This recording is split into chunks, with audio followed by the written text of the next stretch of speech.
శ్రీనివాస్ రెడ్డి.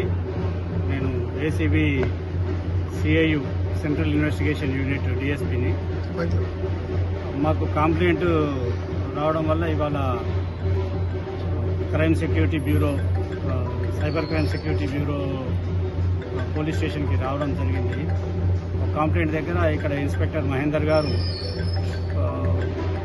డబ్బులు డిమాండ్ చేస్తున్నారు. వాళ్ళ ఫ్యామిలీ మెంబర్స్ని, ఫ్రెండ్స్ని కేసులో ఇరికిస్తామని చెప్పి బెదిరిస్తూ డబ్బులు ఇవ్వమని డిమాండ్ చేస్తుంటే 9 lakhs కుదిరింది. ఆ 9 lakhsలో ఆల్రెడీ 5 lakhs తీసుకున్నాడు అతను. ఇంకా 4 లక్షల కోసం వేధిస్తుండగా ఈరోజు పట్టుకోవడం జరిగింది.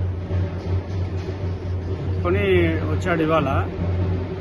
బయటికి వచ్చిన తర్వాత నేను లంచ్ తర్వాత తీసుకుంటా అని చెప్పేసి అని అతనికి డౌట్ వచ్చిందో మరి తప్పించుకోవడానికి ప్రయత్నం చేస్తుంటే పట్టుకోవడం. ఒక సైబర్ క్రైమ్ కేసులో ఇతను మా కంప్లైంట్ ఇన్వాల్వ్ అయ్యి ఉన్నాడు. అదే అతను జైలుకి వెళ్ళిండు. బయటకు వచ్చిన తర్వాత వాళ్ళ ఫ్యామిలీ మెంబర్స్, వైఫ్ని, తర్వాత ఇతర ఫ్యామిలీ మెంబర్స్ని, ఫ్రెండ్స్ని అందులో కేసులో ఇన్వాల్వ్ చేస్తా అని చెప్పేసి బెదిరిస్తున్నారు. చాలా కాలం నుండి బెదిరిస్తున్నారు. ఆల్రెడీ అంటే వాళ్ళ ఫాదర్ దగ్గర, కంప్లైంట్ యొక్క ఫాదర్ దగ్గర నుంచి 2 లక్షలు తీసుకున్నాడు. ఈ కంప్లైంట్ దగ్గర కూడా ఒకసారి 2 లక్షలు, ఒకసారి 1 లక్ష రూపాయలు తీసుకున్నాడు. ఇంకా డిమాండ్ చేస్తున్నాడు. ఇంకా ఇప్పుడు 4 lakhs డిమాండ్ చేస్తున్నాడు.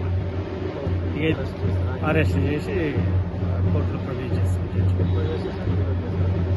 ఇవాళ అవకాశం అంటే ఇవాళ చేస్తాము, పని అయిపోతే రేపు మార్నింగ్ చేస్తాం. ఇంటి దగ్గర సోదాలు జరిగితే ఇంట్లో 13 లక్షల రూపాయలు డబ్బులు దొరికినాయి.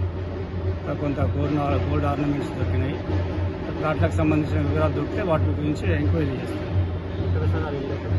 అలవాటు